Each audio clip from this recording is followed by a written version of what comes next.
The urethane stands are manufactured with added material, shown here to the right of the dashed line, allowing the builder to custom fit the stand to just about any fender. Initially, you can expect the stand to point up too much. Make your life easier. At 1, place the top point of the base as close to exactly on the fender where you want it. Mark the top hole. 2, run a screw with a head a little smaller than the mounting hole into the lower part of that mark. Now you can install and remove the stand ad nauseum without crawling under the car as you slowly shape the base.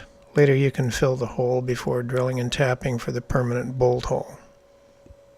A level, as shown, was secured to the existing left bucket using the lens mount screws, and the car was positioned such that the bubble was near center. Close counts, just be sure the bubble is resting free. At 1, place a block on the bumper and scribe a line. At 2 and 3, rest any long, lightweight bar across to the right bucket. Move the block over to the right side and clamp. Hang the stand in the top hole. At 1, secure a long screw to the angle at the same level as the red lens mounting holes. Rest the bar on it. At 2, the bucket rests on the wood block. At 3, the stand rests on the fender and a temp screw. Close counts, just make sure the bubble is free. At 1, the long screw in the red lens mounting masking tape to temporarily hold the bar in place. At 1, the elevation block is in place. At 2, the bucket is in approximately the desired location. At 3, the bar is secured to the left side with that tape so you can easily install and remove the right bucket as you shape it. This is the initial fit. Here at 1, the lower part is too high, which is expected. At 2, the inner side is higher than the outer side. It's starting to fit a little better after some grinding. Here you see how the initial sculpting can be done. At 1, I've mounted my belt sander, 80 grit, in my bench vise upside down at about a 45-degree angle. This works well for me as it places the work at about the right level and it's easy for me to maintain control. I like to sand starting with a little weight at 2, but keep my eye at 3 and never power sand there. Getting closer.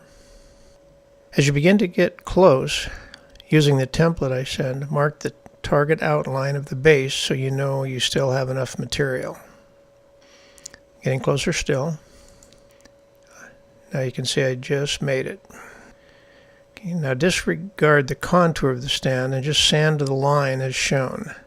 Then sculpt the base by hand using 80, 180, and 220 grit.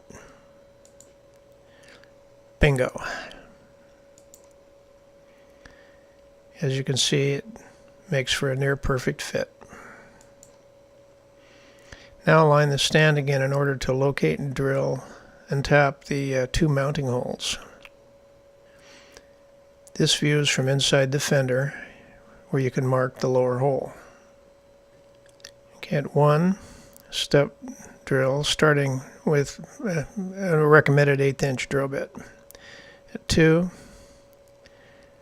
you can align bit as close to 90 degrees as you can with this little alignment tool made out of a piece of scrap wood.